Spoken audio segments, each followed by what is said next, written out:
Over the last 5 years, Malayalam cinema has actually gained immense popularity. Everyone I know has sat up and taken note of the good quality films, the excellent acting, the craft of filmmaking, and the progressive themes. But what most people outside of Kerala don't know is that there is a very dark side to the Malayalam industry. As we speak, Kerala is actually going through a big moment of crisis. Women actors are coming out and naming their abusers. Powerful men from within the industry are being forced to resign from their positions of power, and the state government is being held accountable. All of this has been triggered by one document called the Hema Committee report.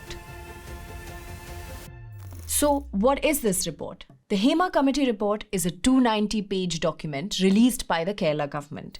It documents the rampant sexual harassment, the abysmal working conditions, the inefficiency of redressal mechanisms, and possible solutions for women in the Malayalam film industry. The report was redacted to protect the privacy of survivors by removing any identifiers and names of perpetrators. But it acknowledges how women have not only suffered trauma, but have also been scared of speaking up. If they did, the consequences included fearing for their life, getting banned from the industry, and being subjected to further harassment. But before I go into the Pandora's box that has been opened up with the release of this report, let's take a look at what led to the initiation of this Hema Committee itself. It all started 7 years ago, on February 17, 2017. A top female actor was abducted and sexually assaulted by a group of 6 criminals.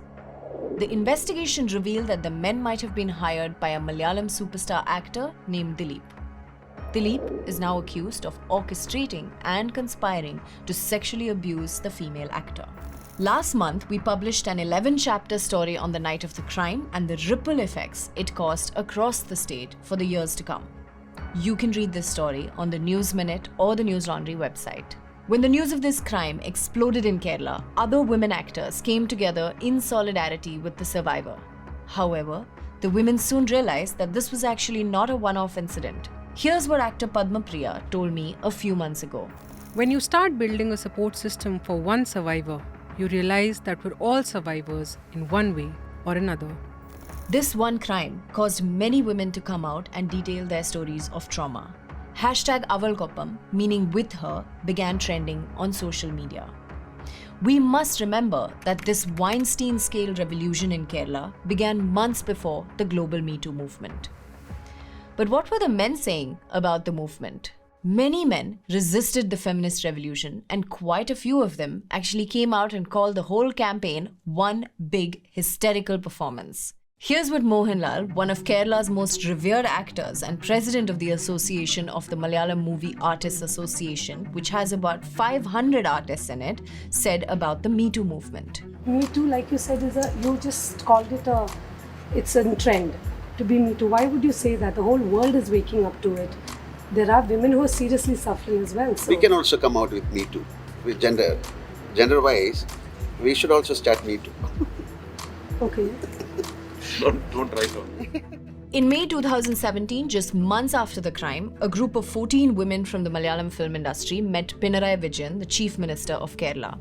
They submitted a memorandum of demands for safe workspaces, better wages, and redressal cells. The women had had enough. That's when they formed the Women in Cinema Collective, that is the WCC, a first-of-its-kind association in India. Months after it was formed, here's what the WCC said in 2018 about the industry. You all must be wondering why we have called this. I think there was a lot of speculation about Me Too, that there is going to be some exposure. We are not here to shame the industry, though we know there are lots and lots and lots of stories in these closets, and they will come out. If things go like this, we are really sure, because we as an organization have really heard stories that are really shocking and will come out, because it's like a pressure cooker. The more you press it down, the more it is going to break. So this is not a threat to anybody, but this is to state a fact that there is something very, very wrong in this industry. In response to all of this outrage, the Kerala government formed the Hema Committee under the chairmanship of the retired judge named Justice K. Hema. The intention was to listen, document, and suggest reforms for women within the industry. For the women of Kerala, this was a significant moment. They had a voice, they were being heard, their pain was being considered news, and the state government was promising to address their concerns through the Hema Committee. Woman after woman sat in front of the 3-bench panel and revisited their trauma. At the end of 2019, a 5,000-page report, which reflected on the experiences of nearly 40 women, was submitted to the Chief Minister.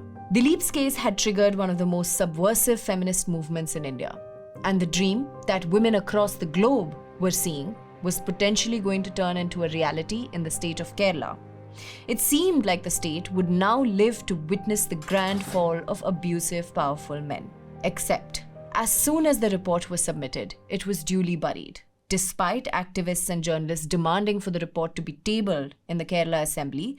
Chief Minister Pinarayi Vijayan refused to do so. The state government cited the privacy of women and that the findings of the report were too huge to be tabled as reasons for not releasing it. Finally, in May 2022, the government released a 1.5-page document that summarizes the recommendations of the committee.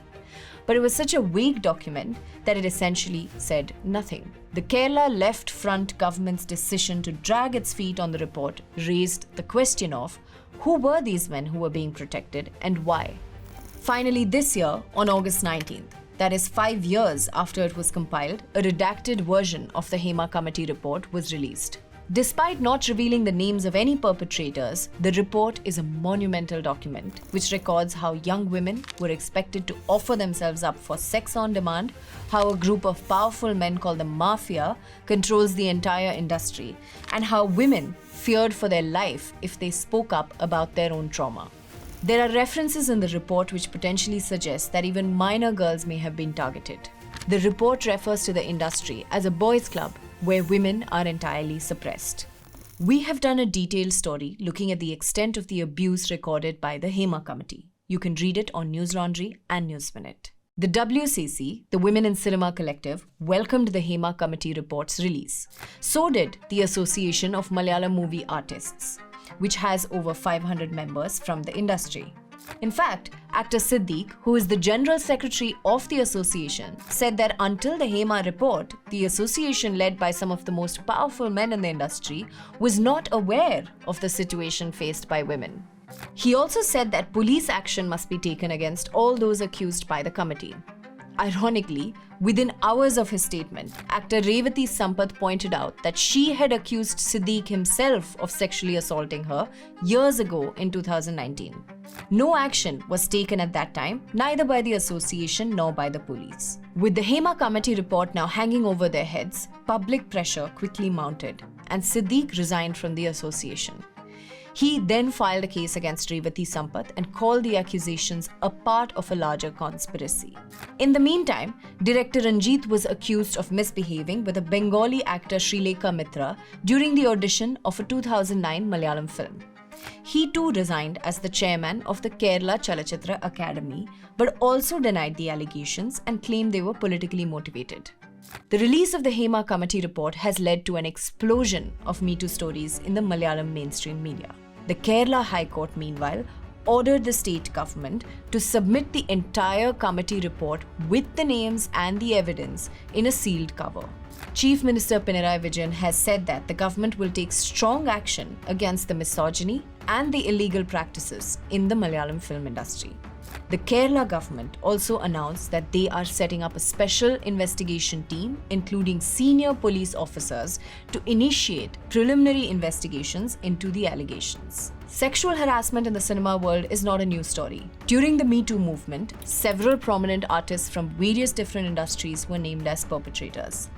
There have been many attempts to start a women's collective in other industries as well. None have been as successful as the Women in Cinema Collective in Kerala. Let's actually listen to what Parvati Tirvoth, a senior actor and founding member of the Women in Cinema Collective, said after the report came out. What I believe is that when this happens in Malayalam industry, I am not okay with it going like, oh, Malayalam industry is so rotten inside. No, we are good inside, which is why we are fixing it. The places where you don't hear anything about, that's where we should be worried about. After this video was recorded, there was an update. On August 27th, about 2 weeks after the Hema Committee report was released, the Association of Malayalam Movie Artists were forced to respond. Its president, Mohanlal, along with 17 other executive committee members, tendered their mass resignations. In a statement, the AMMA said, in the context of the sexual harassment accusations leveled against some of the officials of the Administrative Committee of AMMA in the media, and after the release of the Hema Committee report, the existing Administrative Committee of AMMA has decided to resign, accepting moral responsibility. A meeting of the general body will be held within 2 months and the new Administrative Committee will be elected.